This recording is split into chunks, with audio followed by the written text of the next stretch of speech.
Roanoke when they went to the island, because the colony had two different locations, had an original location, and then where they went on to an island.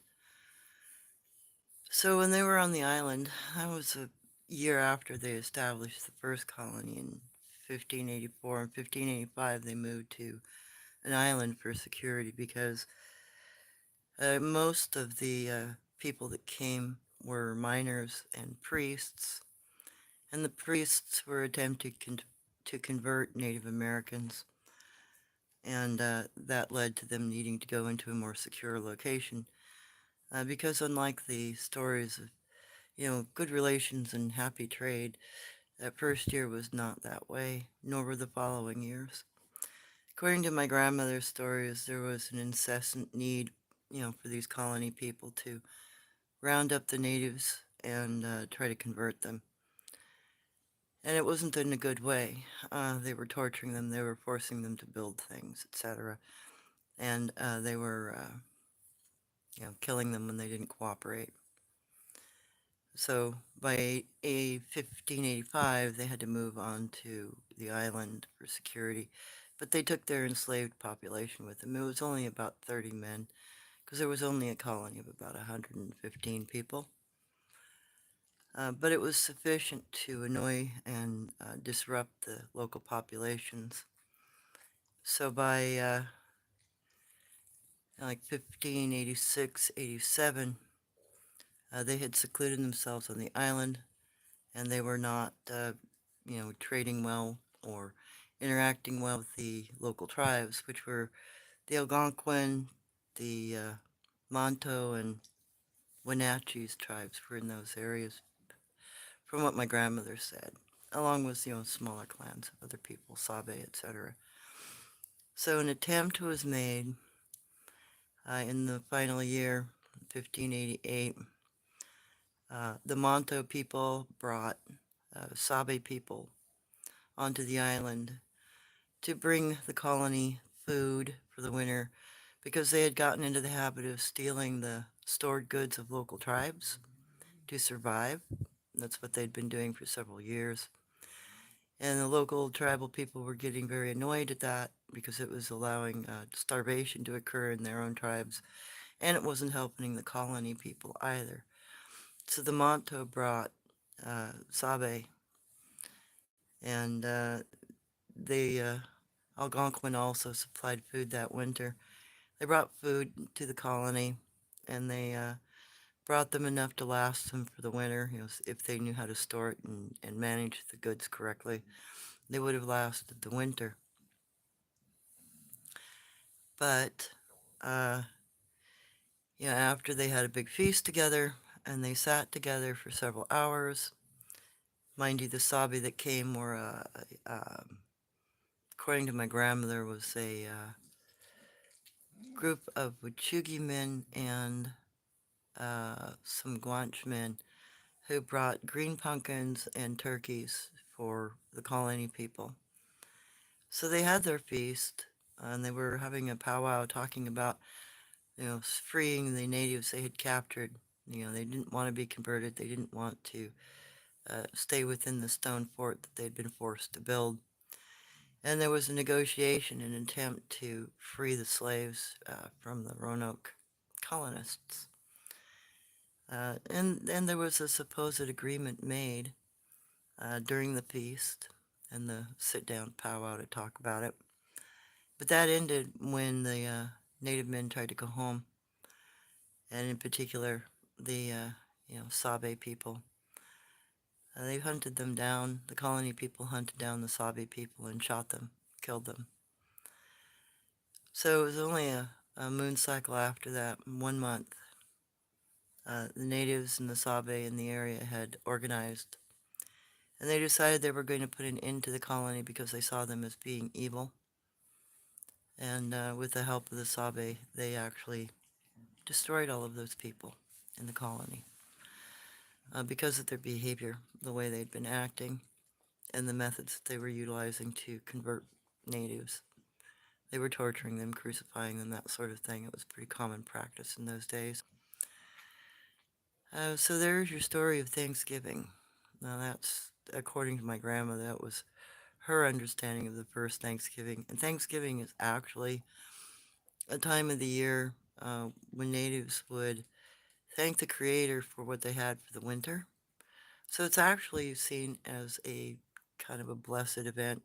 You know, your Creator has given you enough bounty that you can make it through the winter. It's a big, thank you to the Creator in honor of surviving and going on for a full year through the winter.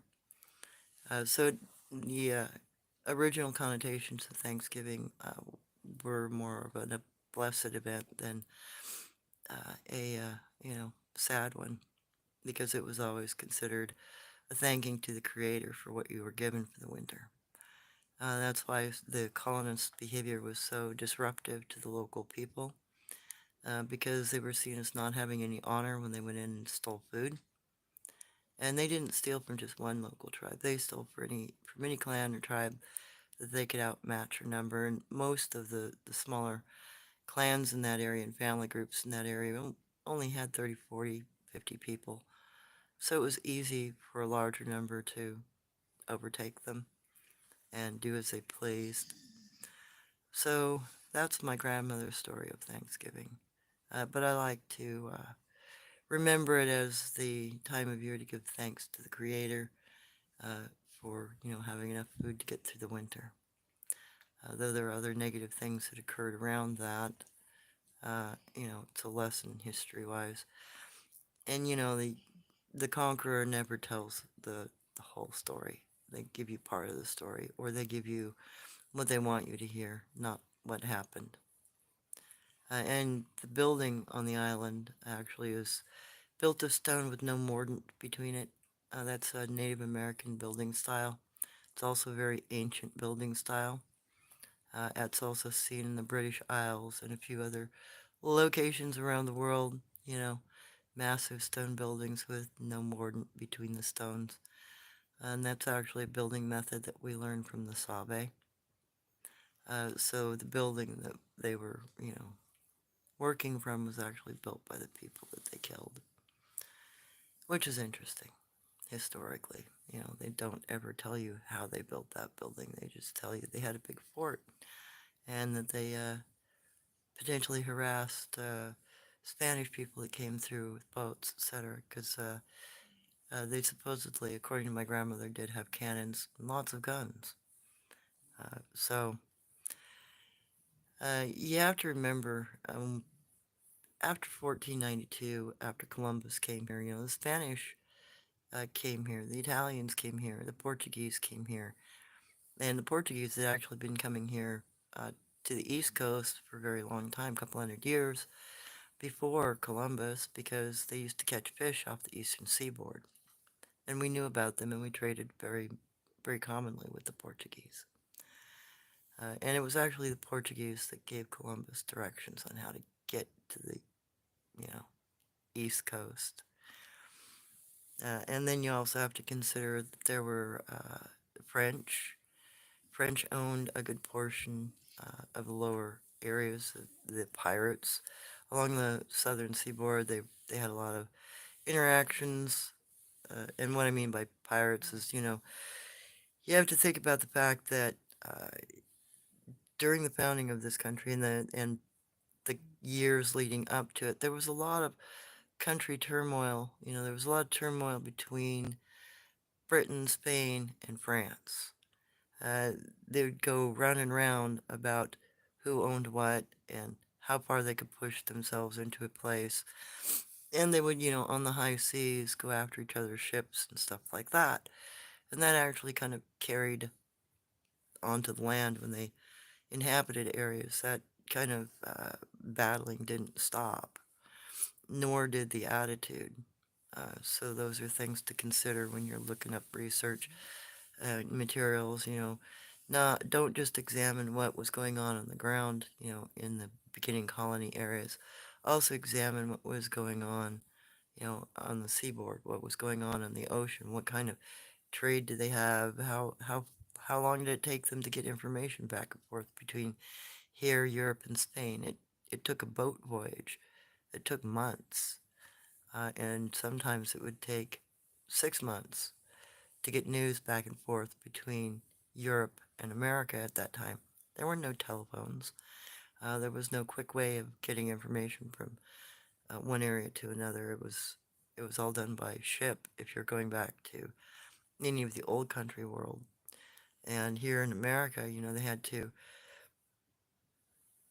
either have a way, a route between locations to share news and somebody willing to ride a horse, or, you didn't get your news.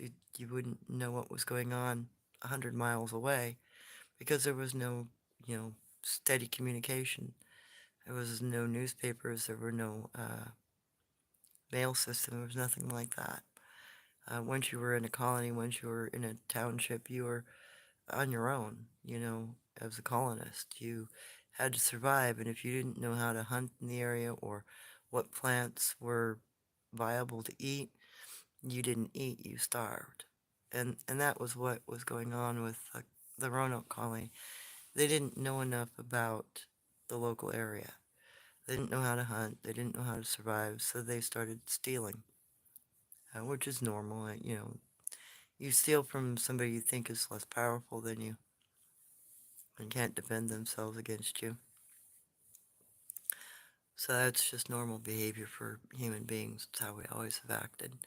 And that's part of the, native warning about don't nurse your bad wolf. You don't be unkind to your neighbor. You're supposed to have a working relationship with your neighbor, and that's something that did not occur during colonization for the most part. There are a few instances where it did work out, but they never really lasted very long. So let me go up and put my glasses on and see if there are any questions. Sorry for the short notice of this. I didn't get it set up right, so I'm just going to wing it. And I did go out today up in the local hillsides.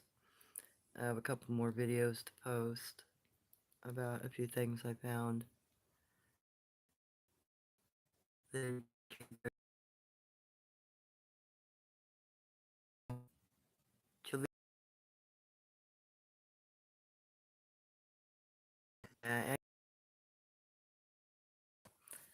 so I'm glad that people are enjoying the content and the little history lessons. Hey, Ice Dolly.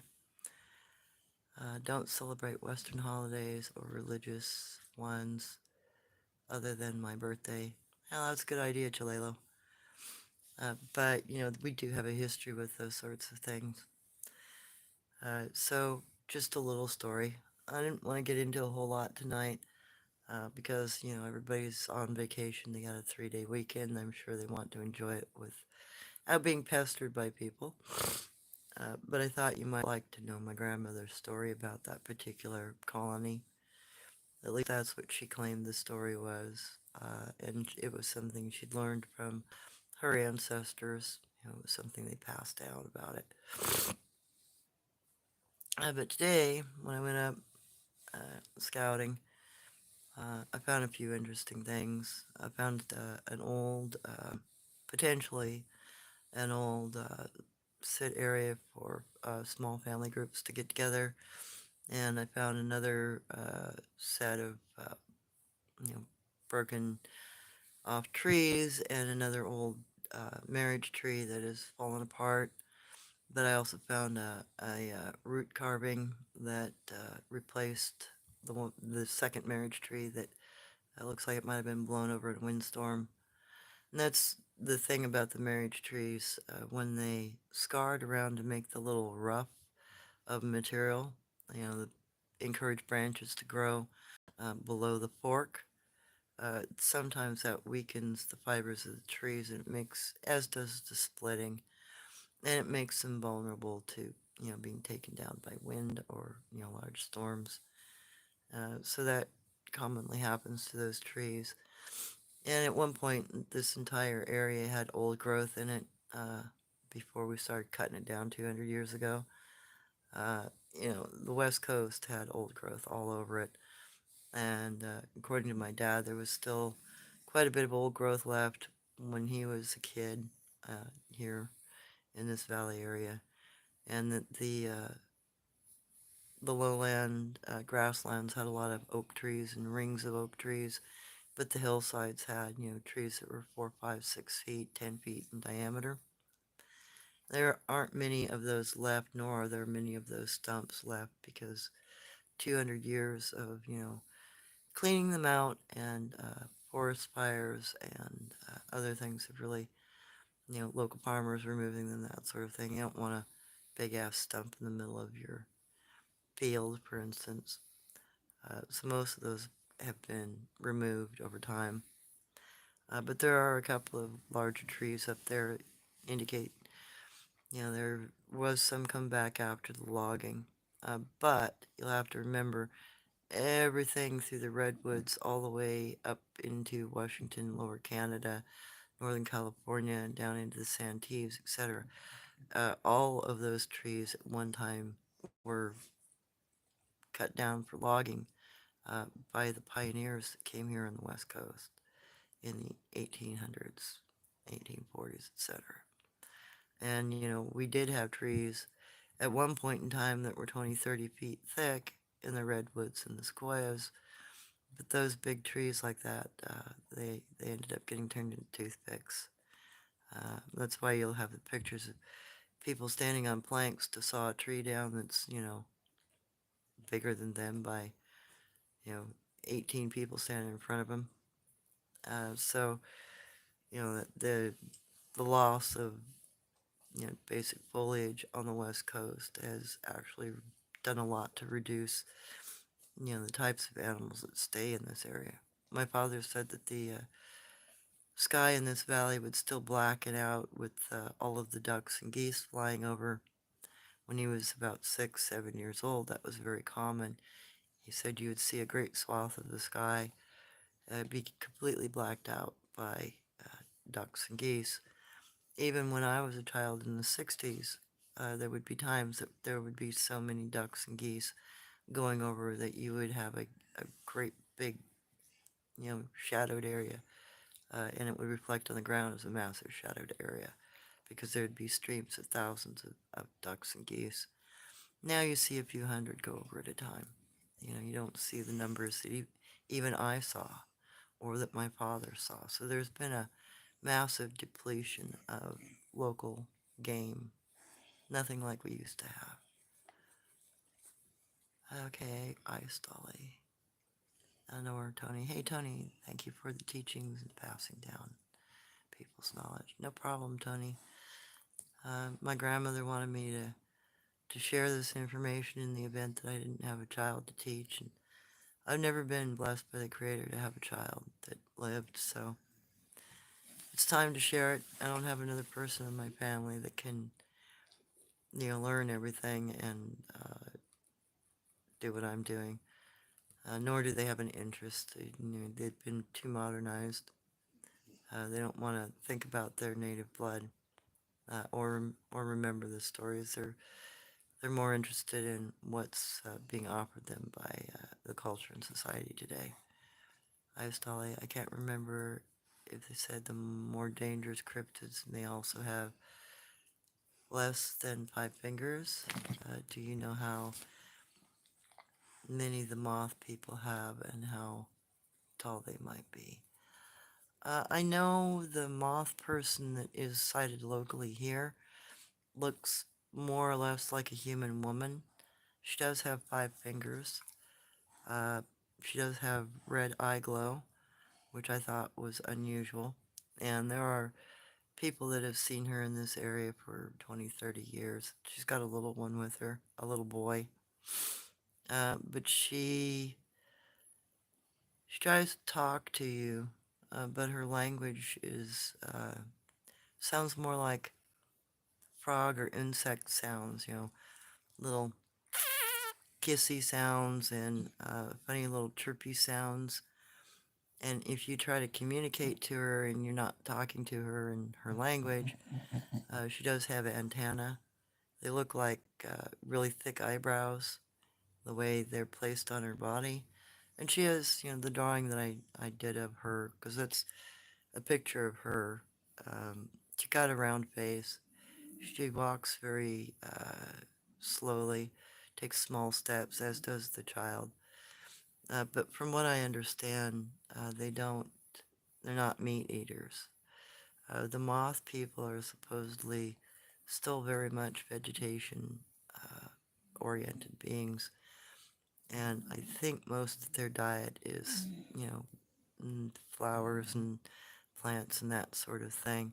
Their mouths are also very small, though they do seem to have a presentment of teeth. And, you know, when you try to communicate with her and you can't get her, she gets frustrated with you and she'll lift her eyebrows and you'll see her little antenna come up. But she does have long hair on her head. She has a human quality to her. And I don't know of anybody that knows to speak the language. And my grandmother said she was aware of their language, but she did not know it. All she had were the stories that they were very slow developing chrysalis people, and that they would birth much like a moth, though they would take a more human form as they developed, and that they would, many of them could walk. Most of them do not have wings, and they live like caterpillars, she said. They live on vegetation and they dwell in caves. And this particular moth person, she will wear human clothing, as does the child, and I think that is so she can walk around early in the morning and not be recognized as unusual. Because if you don't look at her at a close distance, you know, 10, 15 feet, you can't really tell that she isn't a person. You know, she just looks like a person walking down the street in the middle of the morning. You don't see her in the afternoon, evening, or at night, anything like that. The people that have sighted her in this area only see her in the morning, and they don't ever like interact with her. They leave her alone. A lot of locals talk about her in that particular neighborhood because she walks through a neighborhood at about 4 in the morning, between 4 and 6 in the morning. People see her, and I've talked to several people in the area that have seen her, but they all kind of keep her to themselves. They say, well, she doesn't seem to be bothering anybody. She doesn't seem to be violent in any way. And the neighbors in that particular area are kind of protective of her. They're like, leave her alone. She doesn't bother anything. Don't bug her. But I don't know where she lives. One of the locals thinks that she lives up in a cave, but I don't know where that cave is. And I don't think that she's dangerous in any way. I've on 2 different occasions tried to interact with her, and the second time I tried to speak with her. You know, I tried to use language. Tried several types of language to see if she would answer to any of them, and no, she just put her antenna up at me and started sounding like she was angry and like I was supposed to go away, so I left. That was back in the 80s, so I haven't bothered her since then. That was during the time I was riding my motorcycle, and I didn't want to stick around in case she tried to bother me. But, you know, she didn't, other than just walking at me and chittering as if she wasn't understood, she didn't seem like she was going to throw anything at me. She didn't act like she was going to, you know, throw a punch or anything at me. She did kind of put her little boy behind her, though, so she felt perhaps that I was being dangerous to her by trying to interact. And that was the only times I've seen her. But, you know, uh, my brother-in-law, he has a friend that lives down in that neighborhood, and they see her still every once in a while walking down uh, particular roadways in that area. But again, they leave her alone.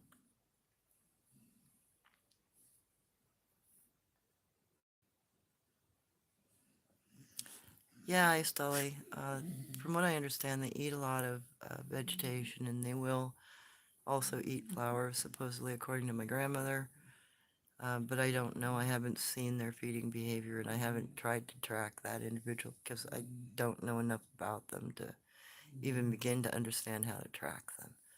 And she doesn't seem to do a lot of walking on anything except hard surfaces, so I doubt there's any kind of a track I could identify.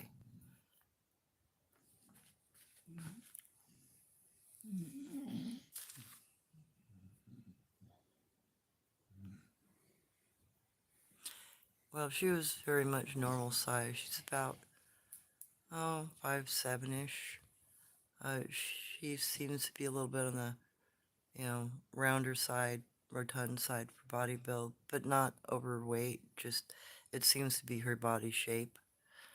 And her child was very similar, and both moved in a very slow manner. But there are cryptids, because there was a question about three-fingered cryptids. The spider sloth that my father originally encountered when he was 6 and was introduced to, so to speak, told about by the Indian river medicine woman. They have 3 fingers and 3 toes. And the footprint of the spider sloth is very much uh, 3-toed and very flat. It has some unusual, like, texturing to the skin on the bottom of the feet. Very crenellated, for instance. And the one time I did see that particular individual, or an individual in the same area, that looked like what my father had described, a 3-toed sloth, I did feel as if I was going to be eaten as a meal, and that's why I didn't really take the time to take a picture of her, because the movement pattern, she was coming downhill at me with 2 other Sabe, a brown-haired Bigfoot and a black-haired Bigfoot. And they all looked rather old, and they looked like they were moving slowly, but they looked way too intent, and my spidey sense went off, and I'm like, okay, I feel like I'm in danger. My dog was reacting poorly too. He wanted to leave all of a sudden. So, I was out of battery and out of the ability to take a picture of her anyhow. I had a camera with me at the time because I'd gone up to try to scout to where her cave was. And I didn't have a way of taking a picture, so I just scrammed out of the way.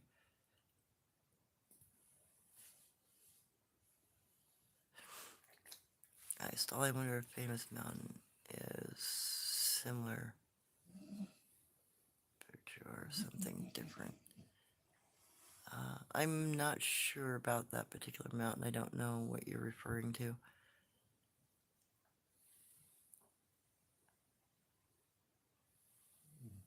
Well, yeah. Creatures. I don't. We're a creature. We're a critter. And without knowing exactly what they call themselves, we're not left with the right words to describe them anyway. Whatever kind of person or thing they are, so much information has been lost about them. We don't we don't have any, you know, story tells of them, for instance, left, except a few here and there. And not all tribes have the same stories, because not all tribes interacted with the same kinds of cryptids or Sabe people. You go 100 miles in any one direction, you're running into different tribal groups, different clans anyway. So the behavior might be different, the interaction might be different.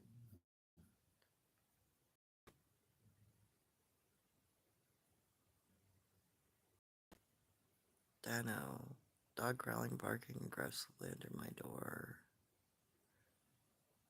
She's something 7+ years.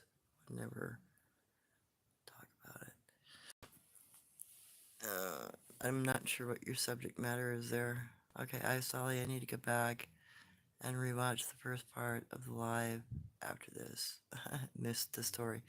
No worries. Uh, it'll be up. Yeah, Sally, yes, we are just another type of cryptid. Yeah, that's what my grandmother claimed. Our Plains Indian stories suggest that we are the product of a dogman father and an Oma mother, like the Oma female that came to our ranch. Oh, 2 orbs of light. Well, orbs have a tendency. My grandmother thought they were some sort of a small folk, a fairy folk or something, because there weren't many stories about what they were. I mean, we have stories, native stories about orbs, and interactions with or locations where they're at, but we don't really know. Most of the stories don't seem to know what they are, or what they do, or how they forage, or if they forage. They're just a light ball of some kind, but they do have a tendency to move with some sort of intelligence. They'll like a hummingbird. My grandmother claimed they moved a lot like a hummingbird, meaning that they will come up to you. They will look as if they're looking at you. They'll come up, they'll hang near you, then they'll leave. So that she always thought that they had some sort of intelligence, and they might be some sort of a being of some type. But she didn't have any old stories about them. Had no stories about where they came from. I had no stories about why they were here or what they do. Just that they are here. Those are the only stories she really has, that they are here.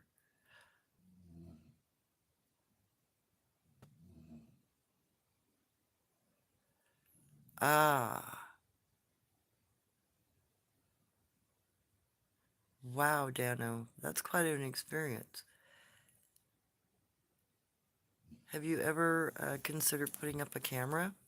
You know, some sort of way of catching that kind of footage so that you can share that with other people?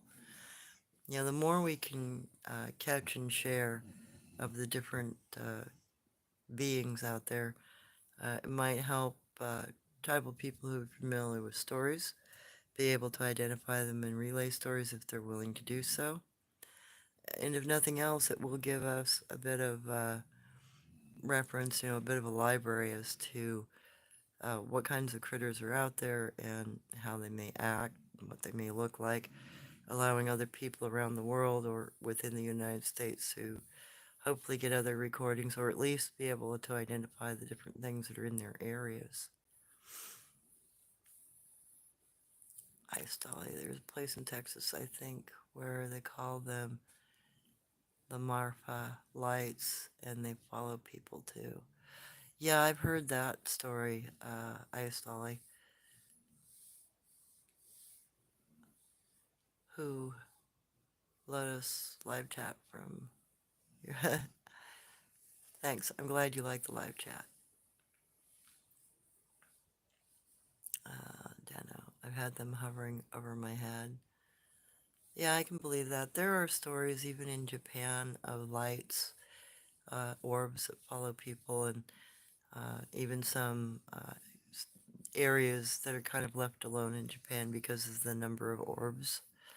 And they do consider them sort of a spiritual being or a fairy too. Uh, and my grandmother's stories kind of matched what my aunt's stories were about, the orbed people. That they both considered them as some sort of a fairy being, and that they communicated in some way, but the communications were not understandable.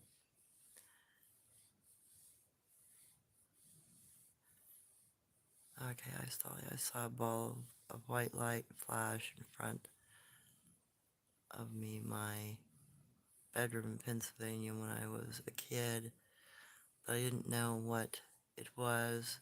People would tell me it was just ball lightning. Yeah, ball lightning. Ball lightning doesn't act that way. Ball lightning, I've seen ball lightning a couple of times, because my native grandmother's home was right on a creek bed area just up the hill from a creek bed area that you could look down into that commonly had ball lightning. And it was a kind of a thing when the ball lightning would be happening. We'd go to her living room window and or her kitchen window and watch the ball lightning down in the creek. So ball lightning actually is blue in color and is approximately 1 to 2 feet in diameter. And when it moves down a creek bed, you'll see like lightning jump points. So it will look as if it's bouncing off the edges of the creek. It'll form in the water or near the water surface. And as it bounces back and forth, it kind of shoots lightning between its jump points. It's like it's statically moving up the creek bed. but then it will dissipate. So the ball lightning only lasts, 20, 30 seconds, bounces around in the creek bed for a little bit, and then it dissipates. It very rarely skips out of a creek bed, and I don't know of it being on land because I've never seen ball lightning on land, but I have seen it very commonly in creeks, and that might just be, a magnetic point or a high energy point that's releasing energy because lightning technically comes from the ground, not the sky, and goes upwards, not downwards. There are two types of lightning. The lightning that comes up from the ground, the lightning comes down from the sky, and then lightning travels along the ground. So I guess three types of lightning, actually, when you think about it. And, yeah, I don't know enough about, other than what I witnessed as a kid watching lightning, I don't know enough about it to give you any kind of a good idea.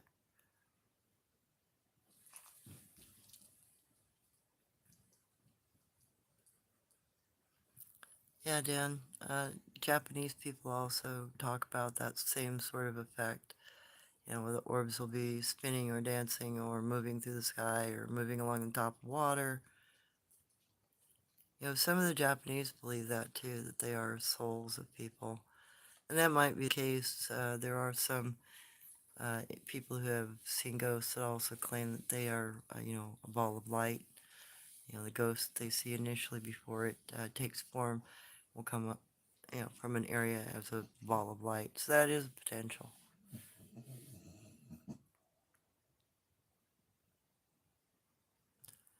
I still, yeah, I don't think it was ball lightning. I was in bed at night when I sat up, and it was just appeared and disappeared. Yeah, no, that wouldn't be ball lightning then. That would be something else, I Stolly. You're probably right. Probably some sort of an orb.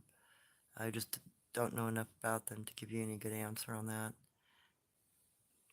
Uh, the closest I've got to orbs is seeing friends when content flashing into my mind who passed over from this place, appear healthy, bright, and smiling. Oh, wow, that's an interesting experience. Who? I Stolly. Sorry for all this. Oh, I don't care. Typos and glitches.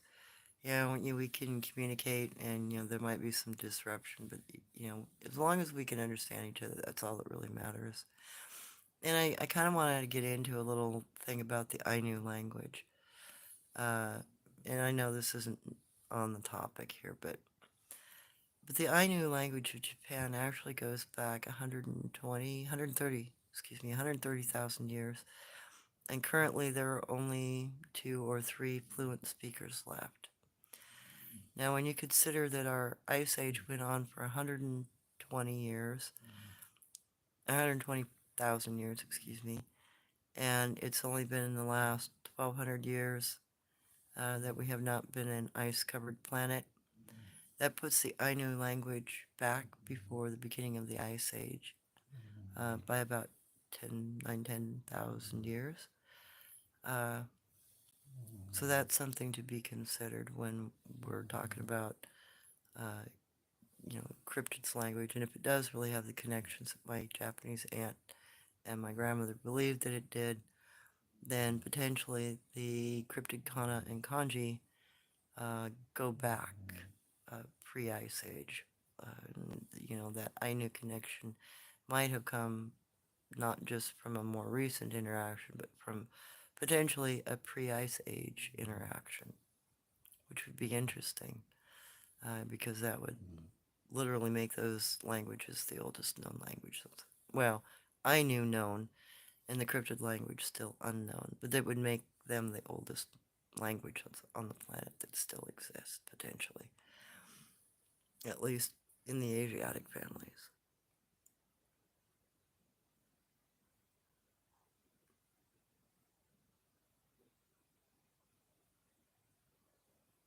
Dano. They partially revealed themselves, gigantic orb of light. As soon as I pulled up to my house around midnight, getting bigger and bigger. Huh, that was interesting. Yeah, I've had a few people email me some unusual, light phenomena, pictures of, and it's pretty interesting stuff. Uh, some pretty large light presences, but I don't know what causes those sorts of things, and it's not something that I research.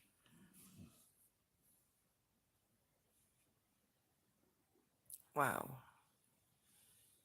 Okay, Dan, I agree. I used to have recurring dreams as a kid where the orbs play games with me. Huh, interesting. When I find them in the sky, they all move out of my vision in a cluster to somewhere else. Well, that sounds like they've got some intelligence and maybe can sense that you're looking at them. Dana, my native friend in Arizona, helps me out a lot. Uh, Ortega Mountain, two portals opener. Up one mountain, then an hour later to the coast, the portal opens again. Huh, interesting.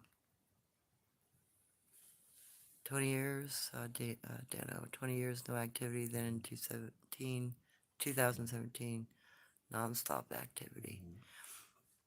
Well, there are native stories stating the mountains in that area actually have a culture of some kind under them, and that they live in a cave system. So it's potential that they're, you know, something like that. But that's the only indication of something in the areas. But then there are a lot of native stories here on the west coast of cultures that live in mountains or in mountains, and they're kind of consistent up and down the west coast stories. And there have been some modern interaction. Sandy M area and Napa Valley area, there've been, you know, farmers and vegetable growers that have claimed that, they've seen things around those mountains, going in and out of those mountains. They've seen a lot of activity in farmlands from things in those mountains. And back in the 70s, there was even one farmer who was let's see, he grew cabbages, if I remember right. He claimed that he went into the mountains in the Napa Valley area, and that he was given seeds by a culture that lived under the mountains for cabbages that allowed him to grow massively large cabbages. Cabbages that were 2, 3, 4 feet in diameter. I don't know how true that is, but it is what the farmer claimed at the time. And he did end up growing rather large cabbages. And those seeds have been now utilized in Alaska. You can grow cabbages 3 feet in diameter up there in a few months, which is good because you don't have much growing time in Alaska. So if you can get a high yield with a large plant like that, it would be very, very beneficial for survival.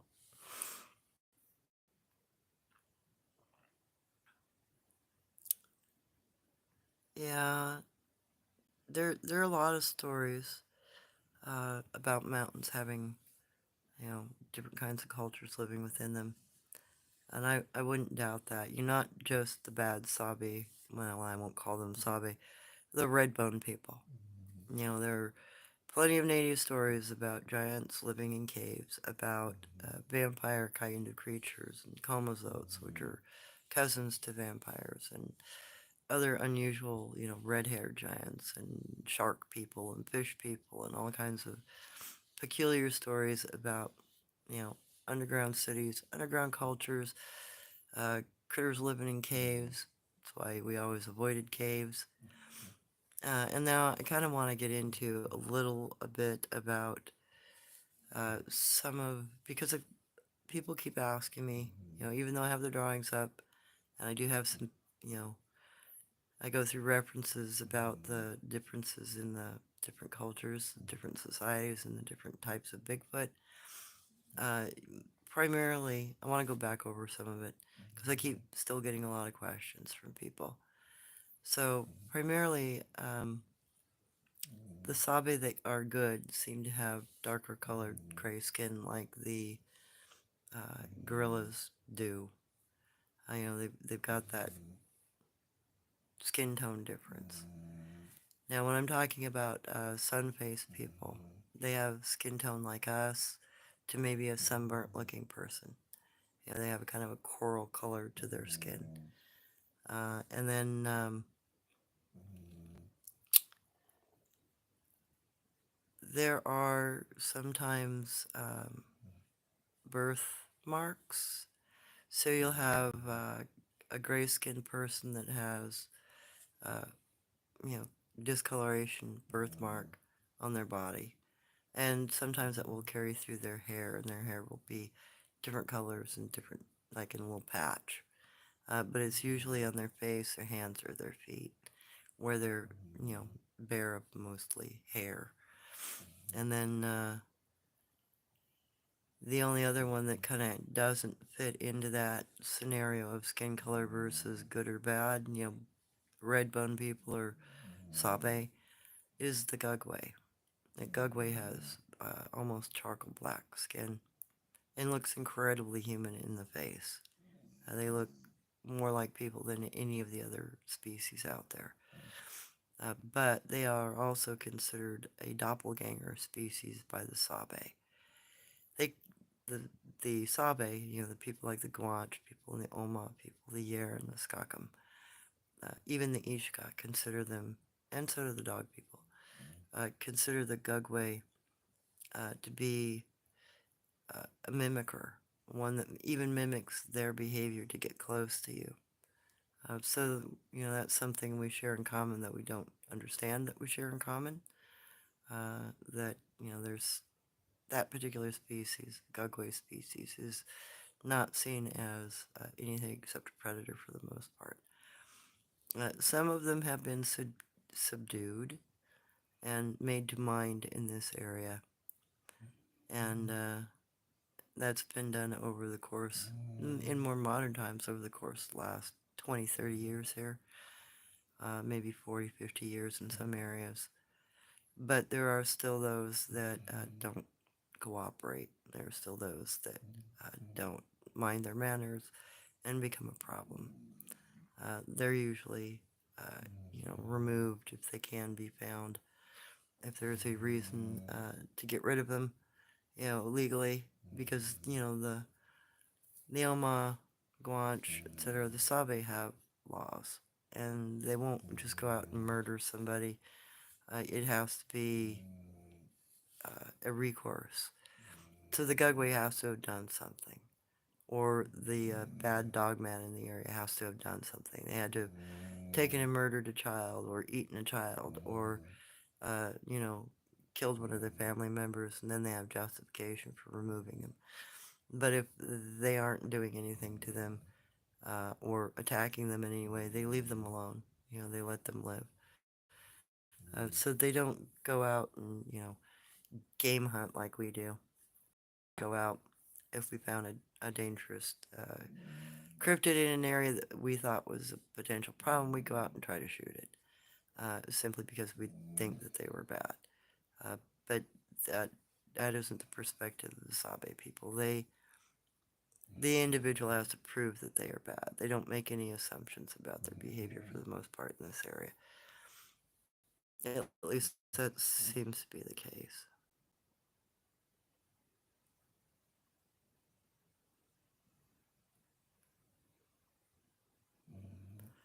No, I don't know. I don't think they're the fallen ones. The reason why I don't think that is because all of the Bigfoot and the Sabe, these stories go further back in history than the Bible. See, the Bible was only written, what, 1,000 years ago? Though there are stories that go back, upwards of 1,200 years, around the time of the last part of the Ice Age, that were compiled into the Bible. And by the way, the original Gutenberg Bible, the very first Bible that was printed in 1432, I think it was in Greek. And if you go back and you study the origins of the Bible through the Catholic Church, and you read the Hexagia, which is the, basically the big dictionary encyclopedia of the Catholic Church, you'll find that the original Bible was compiled by a Benedictine priest by the name of Origen, and it was a composite book. It was a collection of Greek mythology with Aramaic mythology, which was the tribe that Christ was from, and compiled. So the reason why people might be thinking that they are the fallen is because they are potentially a reiteration. The Bible is potentially a reiteration of other more ancient stories with, the veneer coat of Catholicism or Christianity plugged into it. Because if you read, for instance, if you take, let's see, the Corpus Hermeticum by Tristus Megistus, you compare that to Pope John the First, which would have been Constantine's Book of Genesis, and St. Thomas of Aquinas's version of Genesis, or a modern Bible version of Genesis. You'll find that the Corpus Hermeticum, which is a ancient Greek text, matches almost identically the Genesis that was written by Pope John the First, Constantine. The only difference is he plugged in a bunch of words referencing God and Jesus Christ. Other than that, the two stories are essentially the same. So it's an indication that the Bible is a compiled book and, might have been conceptually slanted in order to portray a particular avenue of thought. Because when you start examining the first church, the Catholic Church, and not the Hebrewic churches, you will discover that there was a lot of shuffling. There was a lot of books put in, a lot of books taken out. And when you start examining the different variations of Bibles throughout the world, at different cultural points throughout time, you'll find, for instance, that the Bibles in Africa have 110, 115, 105 chapters, or books, excuse me, in them. When you get down to the Middle Ages, to the Gutenberg Bible, you're looking at about 94 to 86 books of the Bible. And when you get to the modern Bible, you're looking at, 60, 64 books in the Bible. So 40% of the Bible has been lost and is no longer in its original state here in America or in most European cultures. And when you're looking at the Dead Sea Scrolls, I believe it has 105 books in it as well. But those older books that have, the older Bibles that have more books in them actually talk about reincarnation. There's plenty of references within the Bible of reincarnation. And also when you're looking into books like the Ezekiel, they're talking about specific land areas. They're talking about specific cultures that were contacted. It's more like the Bible is a compilation and a remembrance of other cultures and interactions from previous people. So I think we have a too modernized concept of the Bible. I think the Bible, like most other, even, other religious books around the world, are remembrances. They're potentially an attempt to write down historic spoken lore in some cases. There are collections of stories or collections of previous documents that had been compiled in an attempt to understand where we came from. And they were all written after the Ice Age. They're not from pre-Ice Age. Most of the stories that my grandmother told me go back 30,000 years, which puts them, quite a few years before the Bible. And then the stories that my Uncle On referred to were all pretty much pre-Ice Age, so 120,000 years back. So they're those stories, my grandmother's stories and Uncle Long's stories, don't refer to the biblical sense of things. There was no concept in their stories about the Bible other than it is a modern work. But after doing some research on the Bible and doing some side learning on where some of the books of the Bible were compiled from, it makes sense. You know, it might in part be an attempt to write down old traditional spoken lore in some cases. Some of those books might actually be related to that kind of, lore cycle, which wouldn't be uncommon. I mean, as soon as you figure out how to write, what's the first thing you do? You start recording the stories and the events around you, and you use it for communication. So it would stand to reason. Okay, Scott Jones. I was told they are like us, but from another place.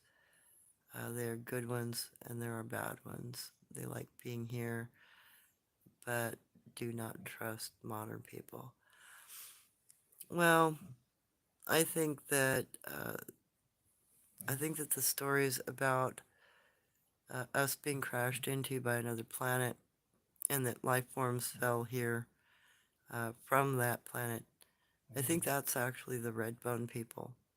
I think that's where they came from. And I think that's where we get our strife, good versus bad, because I think of Sabe, the Bigfoot, and some of the other species here were already here. They weren't from the other planet. We had giants. We had giants that had good hearts that tried to save us when we were collided into. And the giants that fell here were not the same. They were not good. And I think that's where we get a lot of the conflicting imagery. We think that these things are all from this planet. I don't think that's the case. I think that the giants and the other creatures that fell here are probably the ones that are more predatory to us, and probably the ancestors of the red bone people that are left here now. Because that's kind of, when my grandmother was telling me stories, and when Uncle Long was telling me stories, and telling me how far back some of the stories come from, like the fish people stories. Those giants, the red-haired giants, Lovelock Cave giants, supposedly came from the other planet that collided into us, and that they were not originally from our planet. We had an inhabited planet. We had the Sabe, we had us. There is no real Darwinism. There was no concept of Darwinism or the idea of going from ape to human in either my grandmother's mind or in the mind of Uncle Ong. They're like, oh no, that's mythology that we came from apes. They're like, no, we actually are a result of crossbreeding from other creatures that already lived here, and that we were the children, the offspring of those beings. So we're actually just another Sabe. We're just another cryptid. It's just that we don't realize it, we don't know it. It hasn't been told to us in our stories. We've been given replacement stories. And there are some other factors that make it unusual for the possibility of us coming from greater primates. For one, greater primates, their finger bones in this area all are hooked and curved. Uh, they don't have straight finger bones. It's something that Darwinism never talks about. How did we lose this, hooked bone? They're we have a straight bone. So if we came from monkeys, we not only had to lose a hooked bone, we had to lose to change other various things that just don't make sense, in our evolutionary process. And also, if we came from greater apes like that, why are we not still being born from them? What was the genesis? I mean, we've got stories on this planet from the Hindi culture, for instance, that go back 6 million years. We've got stories in the Arabian cultures that go way further back than that. Um, Supposedly, they've actually had repositories of knowledge in the Mideast since the beginning of this planet. They're the ones that have records of us getting crashed into. And they're written records, and they're held within particular temples and or observatories, and they have been there forever. So, um, I think we have a very confused history, and I don't know if we're ever going to be able to sort those sorts of historical differences out. It would be nice if we could. It would be nice if there was some way we could verify some of these stories. I mean, there are plenty of giants that have been found all over the planet, and the stories that Uncle Ong told of when we were crashed into, yeah, our giants ended up having to war. Not only did our planet tilt from being crashed into, and there is a massive iron core plug in northern Alberta that's, 280 miles long-ish, 200 miles wide, and that's supposedly where the other planet crashed into us while we were still in our formation process, when we were still a massive planet, the size of Jupiter, and, that actually disrupted our planet a lot. Uh, it not only caused us to tilt, we lost a lot of the mass of our planet.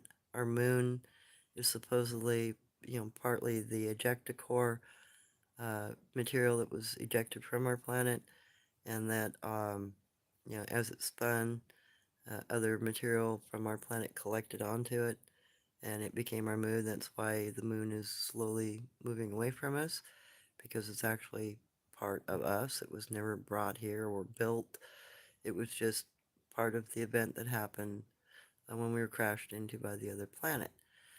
And the stories before we were crashed into claimed, Golon claimed that his lore said that we had giants that lived with us that were good. Uh, his species, it was wild men. They were alive during that time. That's how his lore came about. That the badger people and humanoids and everybody, not much different than today, just more of them, more different kinds of species, all lived cohesively and internationally. He said that the cultures of those times, and that even in that very ancient time when this planet was very, very different, still had some way of interacting with each other and trading across planet. It wasn't, the concept we've been given. It was very different understanding of things, and it doesn't, match what we've been told by any means. But that the our giants, once the giants fell here from the other planet, our giants actually not only, saved us from floods and saved us from the tilting. The women, they would gather us up in their aprons. The men would gather us in bags. They would hold us in their hands. They would hold us in their mouths. And they would take us to high points that they felt would not be disrupted, flooded, or destroyed. And they would place us on mountaintops in order to preserve us during that crash. And then the next stories were that while we were trying to survive in the mountains, our giants actually took up arms and fought the giants that came here, the ones that fell here, and they were able to destroy a good many of them. But our giants lost their lives during that time trying to protect us and save us from not only what had fallen here, but just the overall disaster level that occurred. It was evidently quite extensive, you know. Our planet cracked. It broke. It had a lot of damage, and that's actually why it's pear shaped. Probably, you get hit like that, you're not going to be around anymore. Let me see if I can go back up.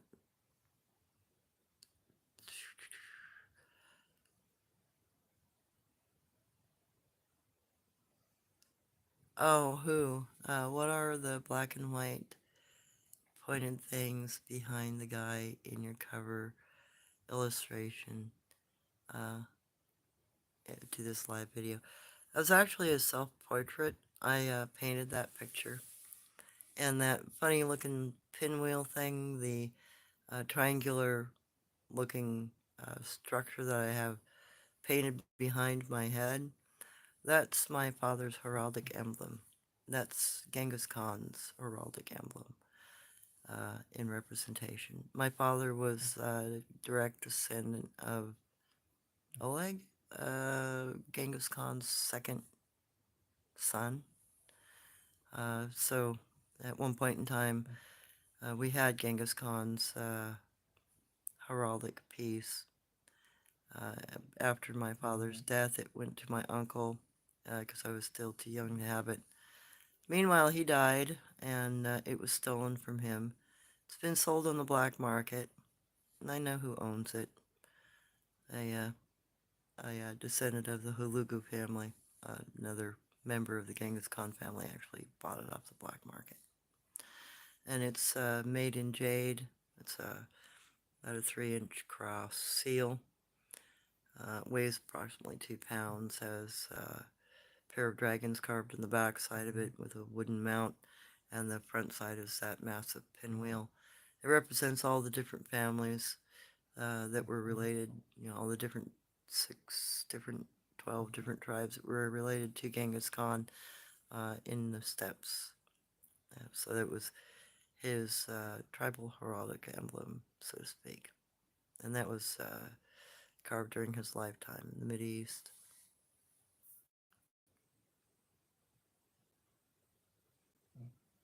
And, there's also some color coding to each of those points. There's different colors that represent different families.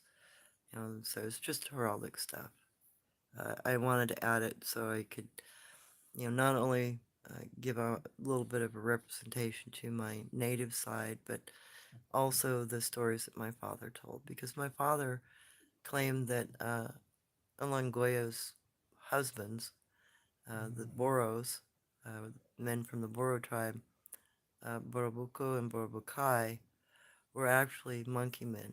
They had blue skin and red hair all over their bodies, and the pair of the brothers came to her on the steps and proposed marriage because her tribe had been having problems with Tengu people hunting and killing them, and the Boro tribe and the pair of brothers, they made an alliance with the human woman to protect them from the Tengu. And the Boro tribe was actually hunters of the Tengu. So they considered my dad, when talking to my mother and my grandmother, considered the Tengu people to be red-bone people because they would hunt, kill, and be carnivorous to humans. And that was something that the Boro tribe and the Boro people did not agree with, so they would hunt down and kill off the Tengu in the steppes regions of Mongolia in order to protect the local indigenous human population. And that's why they offered marriage to a human woman to make a marriage contract that they would always protect them. So there's that sort of culture that's not known anymore either. Oh, I know, Dano. Trying to explain any of that to a Christian, they'd lose their nut cap. And I've been there. But it is what it is in my mind. Either you're going to accept it or you're not. You either have an interest in it or you don't. Or you're going to try to cubbyhole it. You're going to try to put it into what you understand. And I'm aware of that. And I hope I don't get too much hate for it, but it is what it is. People are what they are.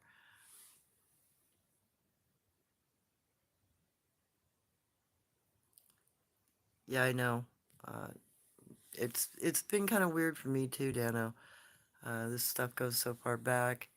You'd never make it comprehensible because there's no physical evidence left other than the petrified giants.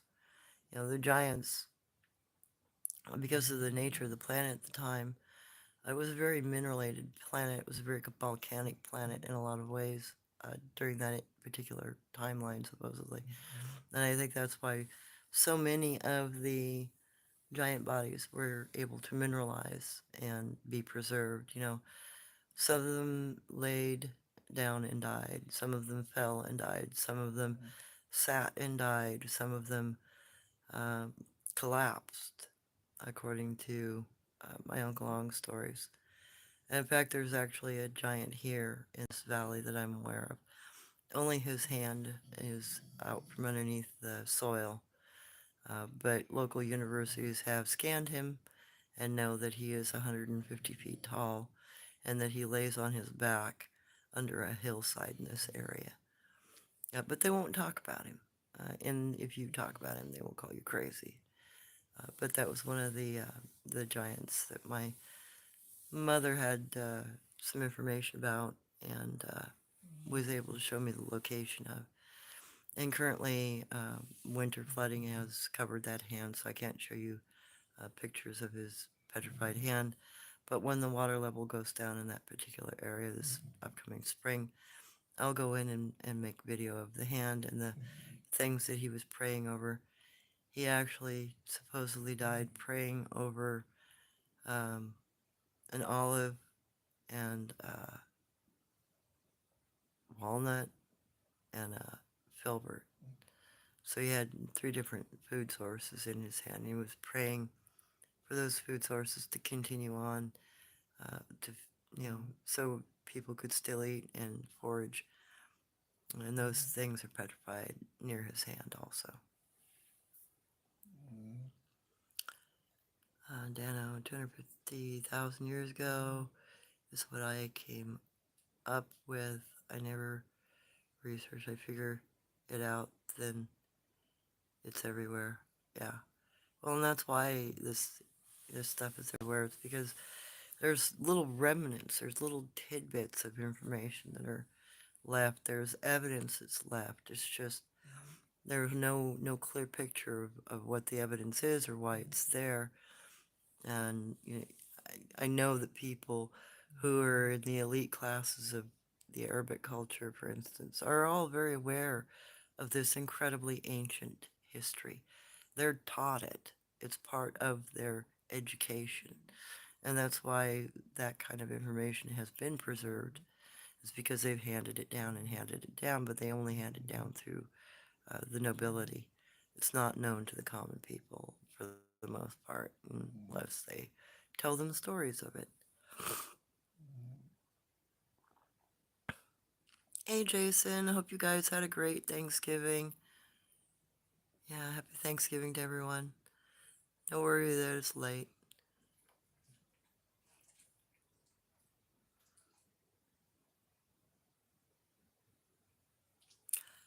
Yeah, that's very true, Peace Journey. Interesting how religion does. Before the Bible, long ago, there was Gaia, Mut, Mother Earth. Well, and you also have to think that we had a animistic relationship with the world then. There, everything had life. Everything was perceived as intelligent or comprehensible because of the aspects of us. We took in that concept. We believed that way, and we interacted with our world that way. Even Jen, when she was eating her birds, she'd always pray over them. So she was praying for it to, be given a better form. It's not just a food source form. So that's an example of animism to a degree. Because part of animism is that you recognize the divinity in all things. It's sort of like the whole namaste saying as a yogist. You're recognizing the divine energy within a being, which means you're understanding that it has a level of sentiency or it has a level of divinity and a level of connection to you. And that's the animistic mind. In ancient times, everything was believed to have a connection to everything. It's only in modern times that we have a hierarchy system where only God has a connection to us. And it's not an animistic world at that point. It's a monotheistic world. And that really, destroys even the mind's ability to want to learn about animism or care to learn that there might be something else. You've got an answer, it's been provided for you, and that's the only answer. So that's kind of a blockade point, actually, to understanding our world, potentially.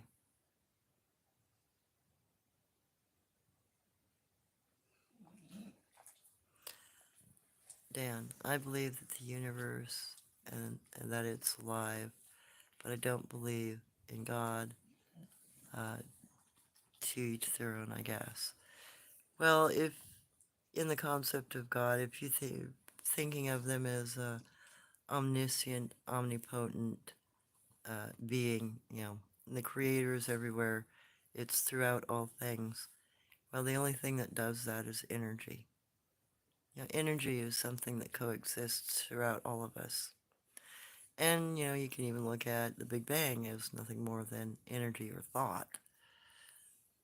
And, thought's actually also energy too, because two neurons have to fire in order for a thought to occur.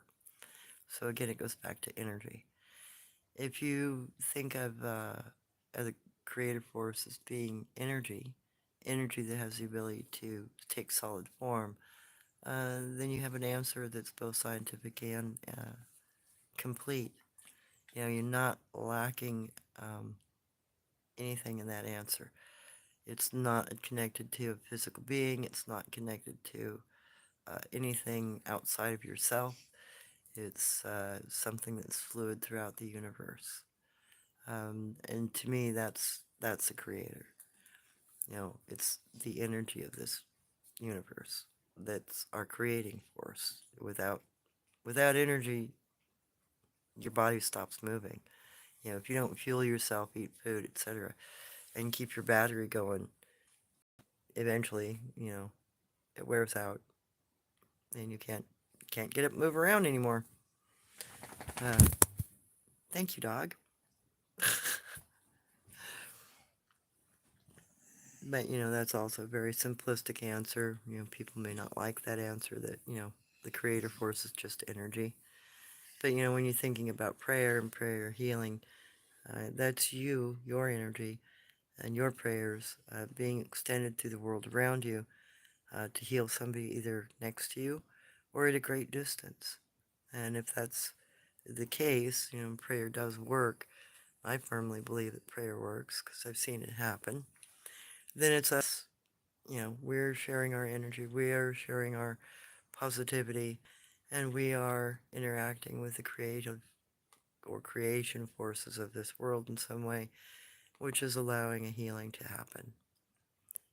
Because, there isn't a religion in the world or on this planet that doesn't see us as a pitiful force within it. We're not. We're not the archetype, we're not the big kahuna, but we are related to him, so to speak.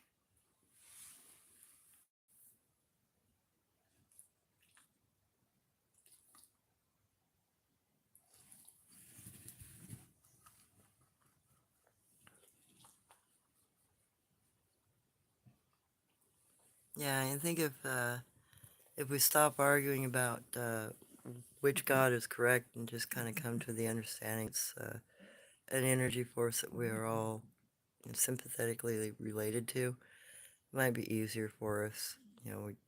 We wouldn't be warring as much over idealisms, for instance. But, yeah, modern times.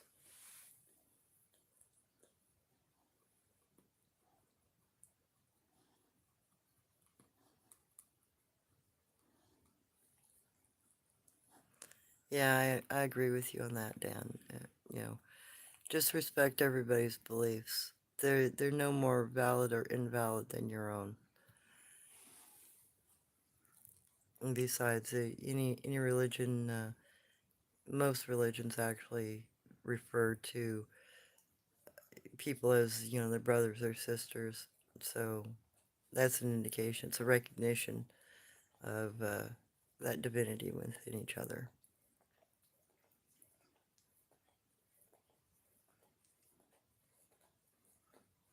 Ice Dolly, there's such a rabbit hole when you start looking into stuff about clowns being related to uh, what those bad giants look like.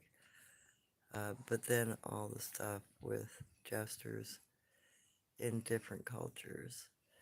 Oh yeah, there's quite a bit of that actually, and that heightens to a really interesting degree when you're getting into the 1400s, and jesters and clowns actually becoming pirates, so to speak. There were certain classes of that whole end of comic representation that actually became kind of an outlaw behavior. You know, too many gypsies practiced representing certain aspects, and they get chased out of town, uh, etc. You know, there's some really interesting stuff when you start digging, especially when you start digging into medieval culture, and up through um, 15, 1600s. You get into some very interesting concepts, and you get into some very strange perceptions about the world and perceptions about things in general. You know, they're still in a time period where they could have seen some very unusual things, recorded things that were environment at the time, but that have either died out or no longer in existence in some way. But they would have talked about them, and they would have made reference to them. I mean, there's plenty of maps from the Middle Ages and forward that had some very unusual representations on them.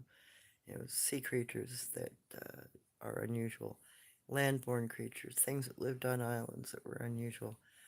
You know, and those stories are too consistent to be fiction, and they're too relevant to too many different cultures.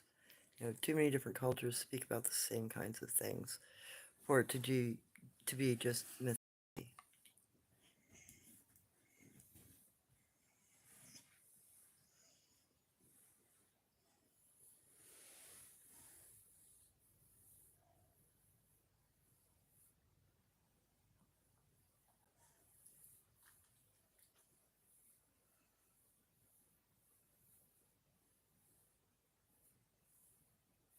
Yeah, Scott Jones, thank you, grandmother. I agree. And if we could reconnect, we would not be a species of amnesia. Yeah, I believe you on that one. You know, and I think that if if all of this history is also kind of an animistic repository, energy that has memory, so to speak. You know, you can maybe put it into terms like you have the energy itself has an effect not unlike AI potentially. And if you could meditate or find a way of connecting to that overall well of energy. Sorry, my nose is so clogged today. I'm unable to pronounce words correctly because I got a blockage. Uh, but the energy of the universe, if there was a way of connecting to it, there might be a way of understanding the information of it. There might be some sort of a method to do that. And I kind of think that's what, people in India, when they meditate a lot, uh, Tibetan monks and other priests from around the world that meditate a lot, and they end up with unusual enlightenment or unusual abilities. I think it's because they're actually connecting to that creative force in some way, whether they're aware of it or not. You know, some yogis understand it, and some priests understand it, but they don't talk about it to the general public. But it would make sense that if we could, learn the meditation forms, that information might simply come back to our minds. And the reason why I say that is because there are some ancient writers like Socrates. Believe it or not, Socrates claimed that, and this was part of the reason why he got in trouble and ended up having to drink hemlock. He claimed that the gods of old were beyond the simulacra, meaning they were on the other side of the veil, and that we were innately born with the same knowledge as the ancient deities after that time, and that with patience we could understand the knowledge of the ancients, all knowledge of old gods. Now, it might have been a reference to the giants, who knows? But at the same time, for an ancient person to think that way, that's a very modern way of thinking about a topic that was not even conceived of really during that time. So, he got himself into a lot of trouble and ended up being poisoned by the state because, he wasn't practicing state religion. He was trying to describe a form of potential yogiism and how to connect to the creator and actually retain that information or pull that information from within himself or their selves as practitioners of his teachings. And you have to remember that what Aristotle and Plato were both students of his, and uh, Plato wrote the Republic, which is a very unusual book when you read through it, because it's a very modern, again, very modern concept. And then Aristotle went the opposite direction. He went more into the animistic, and you got to make certain practices in order to understand. And then, you also have,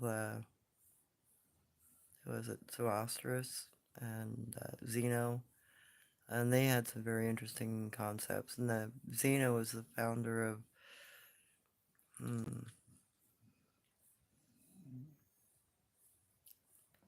one founded the skeptics, and the other one founded Stoics. And Zeno was founding the Stoics. He actually had the concept of an atom minus the nucleus. So how the heck did he get that without having any device to look at an atom? Well, he had to thought about it and pulled that information from somewhere.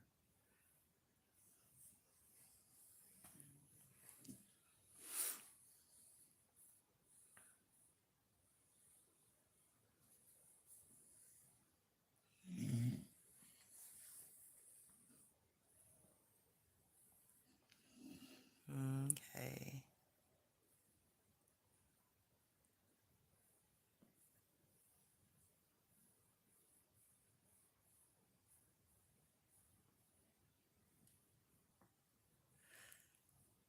Yeah, some of those stories are very interesting, Dan. But they're also from a modern perspective. So you recommend UFO Chronicles uh, on Spotify, many stories about aliens, ghosts, cryptids, giants, and so much more. Really interesting. Yeah, but they also, I've noticed a lot of the modern programming about stories, ancient stories, and such things are kind of all geared to we were manipulated by aliens. There's no stories about what came before that. And the oldest cultures they typically talk about are the Babylonian, Assyrian cultures and whatnot, which are only 1,800 years old. Uh, so that doesn't give us much. That's a very much a drip in the bucket kind of thing. But it's modern understanding. Uh, and it's to be expected if, you don't have cultural lore and you don't include cultural lore in any way with what you're looking at. They have anthropologists have a tendency to look at a lot of stone reliefs and pottery, and they make up decisions and come up with concepts of what they think the stuff is about and what's being represented, but it may not be actually accurate. Because they don't take into account the local stories that might be left in an area, because there are still, local stories, even, even in Egypt, for instance. You can talk to the local people around Del El Abari, and they will tell you, oh yeah, Hatshepsut built this temple, and it looked like this, it had these kind of plants, and it had this sort of thing going on in it. Um, but the archaeologists won't tell you the same stuff. They'll say, "Oh yeah, she had a garden on top of that particular building," but they don't know what the locals know. The locals say, "Oh yeah, that temple was actually here during a time when there was no desert, and we had vast jungles." And that's something the archaeologists don't talk about. So either the archaeologists are talking about a completely different modern timeline where the jungles are gone, and the locals still have stories of when there were jungles, which puts it further back, puts it back 30,000 years. So there's also the potential that the shows that you're looking at aren't telling you a complete history. They aren't telling you a complete story. And that may be because they don't know it or because they don't want to share the information. Because some of this stuff is actually being hidden intentionally. Like what was going on with the British Museum. People don't understand that the British Museum was actually built to house really unusual things. Massive sections of ancient buildings, and the dome at the front of the British Museum was actually constructed to house a 30-foot tall mummy from Egypt.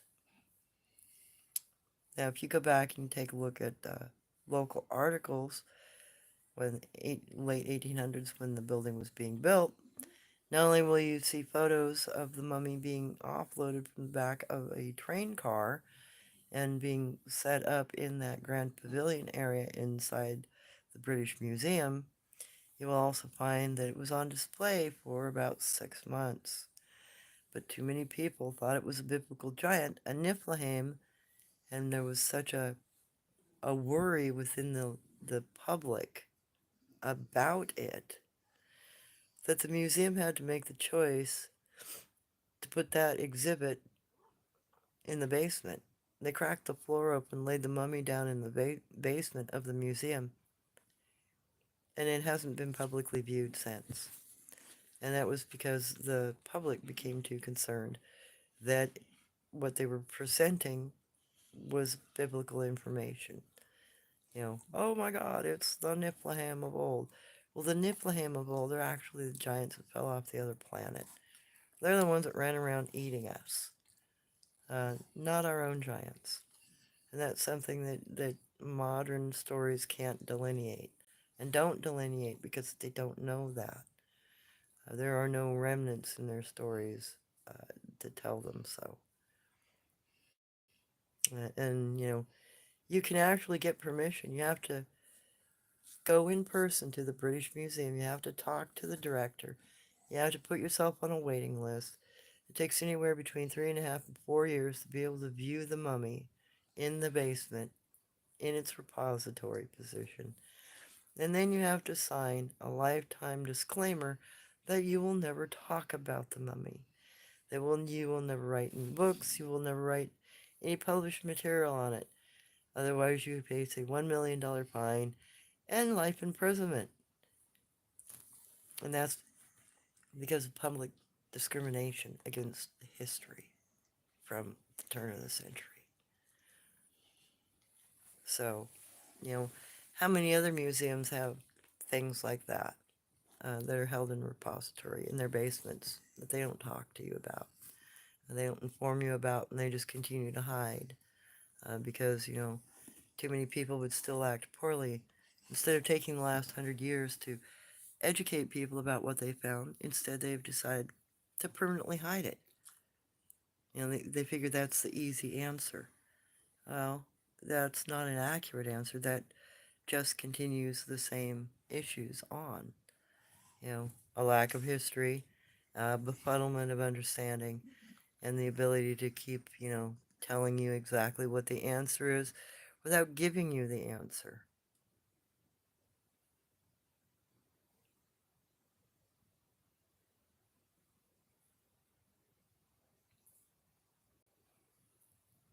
Um, my God, I've already spoken for an hour and a half.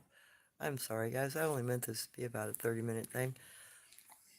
Uh, okay, I saw, yeah, those oldest descriptions of people with their faces in their chests are pretty wild, too.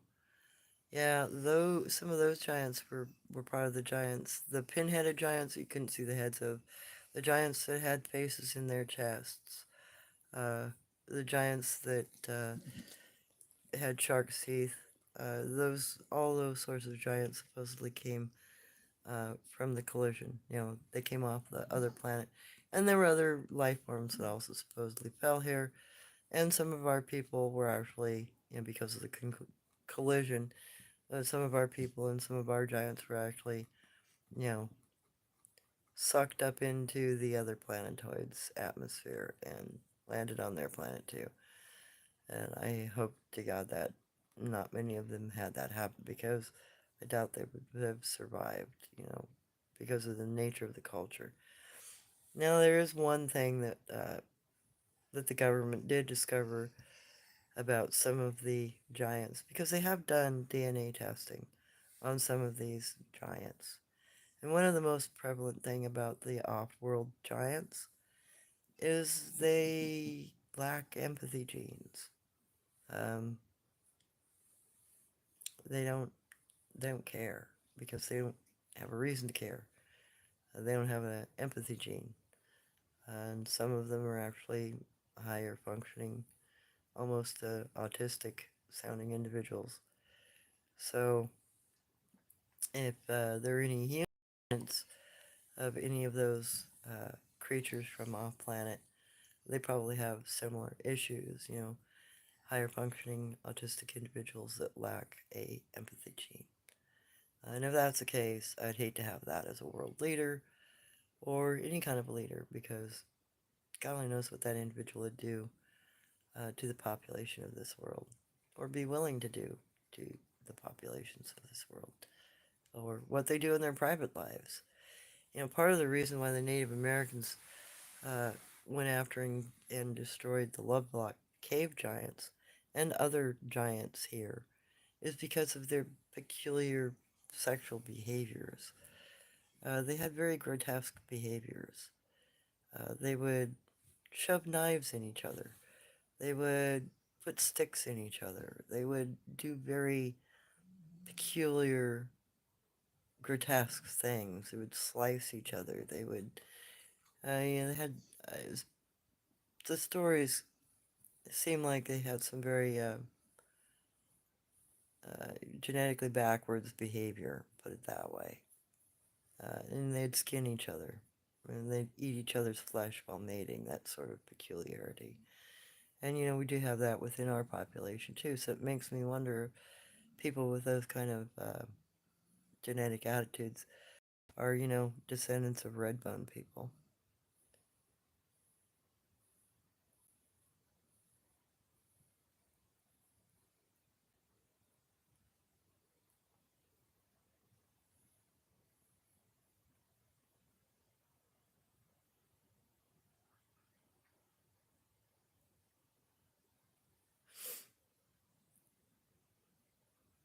Okay. Yeah, no worries, Scott Jones. Yeah, thank you for your time and responses. Look forward to another time. Good night, grandmother. You have a good one. All right, guys. I'm gonna shut it down unless you got some questions. Uh, but you know, there's a lot to consider. You know, we really don't know a lot about our own history. We've got a lot of information that's been told to us, and it's been um, disseminated throughout the populations of the world. But when you start looking at, you know, the local lore, when you start looking at tribal lore, when you start looking at indigenous people from around the world and what they say, and you start, you know, considering the cultures, knowledge from different parts of the world, it paints a very different picture of our history. You know, there are still plenty of remnant stories that give different concept ideas about our origins. Thank you guys for putting up with me, and I hope you all had a great Thanksgiving. And I enjoy being able to share my knowledge, what my grandmother spoke of, and what my Uncle Long spoke of. And hopefully, you know, there will be pieces and remnants that can be pieced back together. Because I have gotten a few emails from people going, oh yeah, If this story completed that information from my ancestral stories, or my grandmother used to speak about the same thing, or my grandfather used to speak about the same thing. I didn't know anybody else knew the story, etc. So, there is a potential to regain some of that. And then, if there is just the possibility of being able to pull it back out of the simulacra, you know, being able to sit down, meditate, and maybe we can relearn it through, you know, what's around us in the energy. There are concepts like that out there, so it's a potential. Anywho, hope you guys have a great one. I've got a couple more videos to post from where I was at today, and I think I'm gonna start going into that area more because it's closer, and the Dogman area is freaking flooded. Just about every Dogman area that I've gone into recently has flooding issues, so I really can't. I thought I was gonna be able to do more with dog people, but I don't think so because I need waders for some of the areas, and I just don't have them. But this mountainous area, it's local hiking trails, and I've got 3 different ranges I can go down through. There should be at least some halfway decent structures, and I already found an old marriage tree, so hopefully there'll be more stuff to share. And I did get a little bit of a hua back, and the reason why I actually made instead of a whoop sound, I made a wah sound, in the hopes that if there was a cryptid in the area up there, they would repeat the same call I made. And I did get that during cougar call, or the cougar area, cougar track stuff. I got a call back, and I'd already done the hua from the bowl area, but whatever hooahed at me is probably a mile and a half down into that ravine, and I didn't go but maybe a quarter mile. So I've got to do some more legwork and take some really long walks down into that trail system and see if I can locate where the other bowl is or where the other echo point is that was communicated back from. And then, see what I can find in that region. Anyway, I really appreciate you all, and thank you for putting up with me, and I'm glad you enjoy my channel, and I'm glad I'm able to go out in the woods and give you a little bit of information about the different kinds of trail sign and the kana and kanji. And I know as I get closer to where the cryptids are in that area, more kana and kanji will become, available for me to take pictures of and translate. So the ridgeline doesn't have a lot on it, but I'm sure that down further will, and maybe even up further. I'm kind of hitting the midsection of that particular trail system. Kind of want to do a cross cut through there just to see what goes up and down the hillsides and what goes down into that gully. Because that's a pretty extensive gully. It looks like it goes a couple miles. Anyway, you have a good one, and more to come. Take care.